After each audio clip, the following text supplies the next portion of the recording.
দুনিয়াদার যেখানে আমরা সেখানে। আমরা হুজুররা এখন দুনিয়ার পিছনে পাগল হয়ে গেছি। এতদিন হুজুররা জোট করলো, এখন হুজুরের জোট ভেঙে গেছে। কথা বল না কে?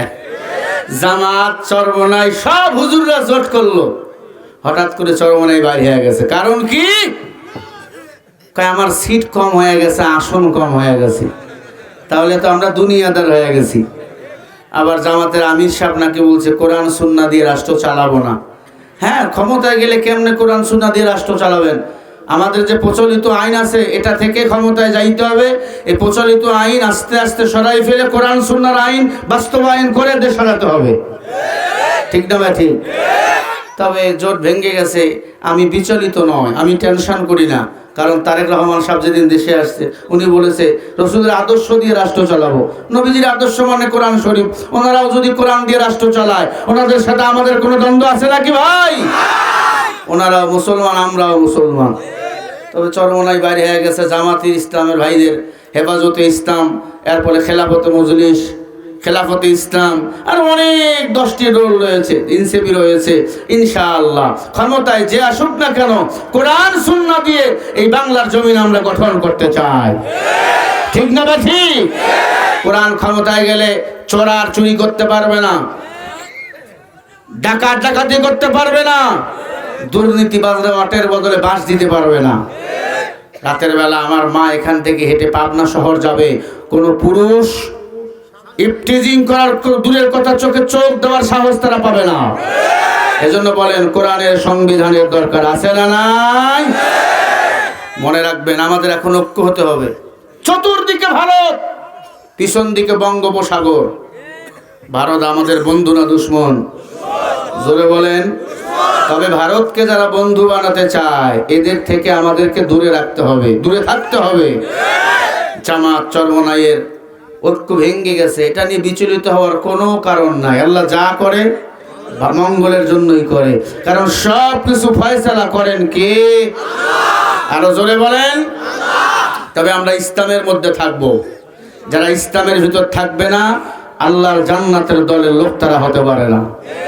আল্লাহ রাব্বুল আলামিন বলেন, وَمَن يَبْتَغِي غَيْرَ الْإِسْلَامِ دِينًا فَلَن يُقْبَلَ مِنْهُ وَهُوَ فِي الْآخِرَةِ مِنَ الْخَاسِرِينَ।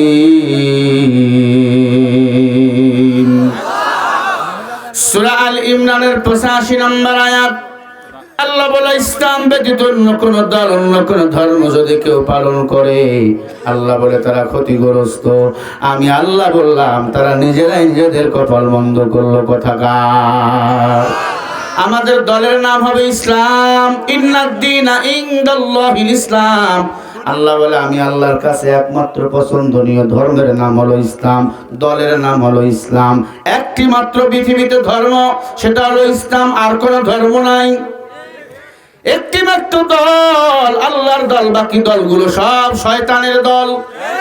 কথাকার উলাইকাল্লাযীনা ইশতারাবুদ-দালালাতা বিল-হুদা ফামা রাবিহাত তিজারাতুহুম ওয়া মা কানু মুহতাদিন। সূরা বাকারা 1 নম্বর পারা 3 নম্বর পৃষ্ঠা 1 নম্বর লাইনের 16 নম্বর আয়াত। আল্লাহ বলে যারা আমি আল্লাহর দল বাদ দিয়ে, আল্লাহর দল কোনটা? জোরে বলেন।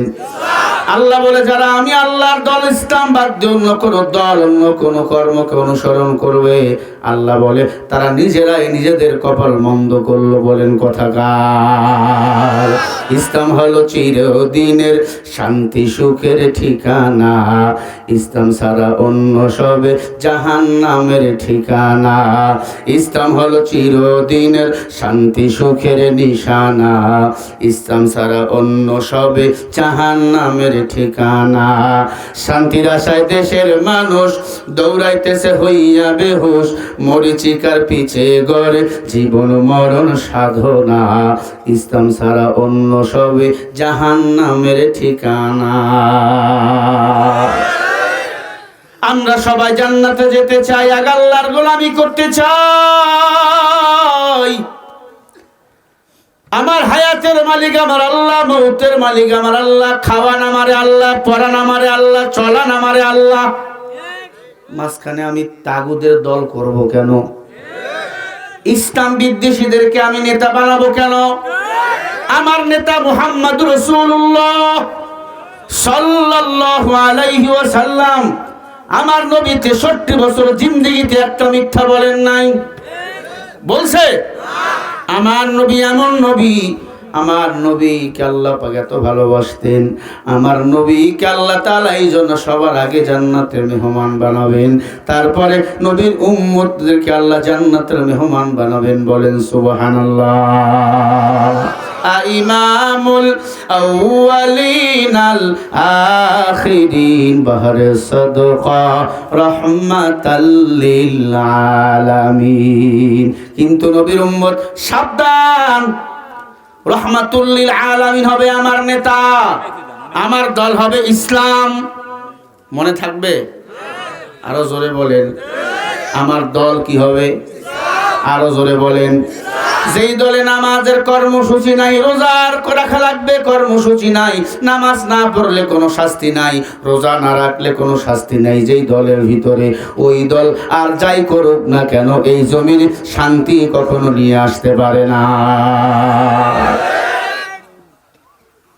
এরে আল্লাহর বান্দারা, কথাগুলো দিলের কান দিয়া শুনবেন। আল্লাহ পাক বলেন, وَلَقَدْ جَرَأْنَا لِجَهَنَّمَ كَثِيرًا مِنَ الْجِنِّ وَالْإِنسِ لَهُمْ قُلُوبٌ لَا يَفْقَهُونَ بِهَا وَلَهُمْ أَعْيُنٌ لَا يُبْصِرُونَ بِهَا وَلَهُمْ آذَانٌ لَا يَسْمَعُونَ بِهَا وَلَهُمْ أَعْيُنٌ لَا يبصرون بها أولئك كالأنعام بل هم أضل أولئك هم الغافلون।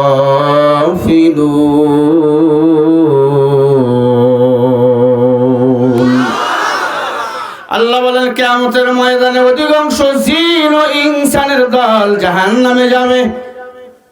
এরা কারা? আল্লাহ বলে, যারা বুঝিয়াও বোঝে না, দেখিয়াও দেখে না, শুনিয়াও শোনে না, অন্যায় দেখার পরেও বাধা দেয় না, ন্যায়টা ন্যায় এটা সঠিক মেনে নেয় না, বাতিলের সাথে মিলে তাগুদের দল করে, নামাজ পড়ে, হজ করে, যাকাত করে। আল্লাহর কসম, তাগুত কিছু যারা বন্ধু বানাবে, এদের নামাজ, রোজা, হজ, যাকাত কোনো কিছু কবুল হবে না। বুখারীর প্রথম হাদিস, আখলিস দীনাকা ইয়াকফিকাল আমালুল কলিল। তাগুতকে অস্বীকার করো, তাগুতের বিরুদ্ধে চলো। তাগুত কারা? ইসলামকে এই জমিন থেকে ফু দিয়া বিদায় করতে চায় যারা, আলেমদেরকে গালিগালাজ করে যারা,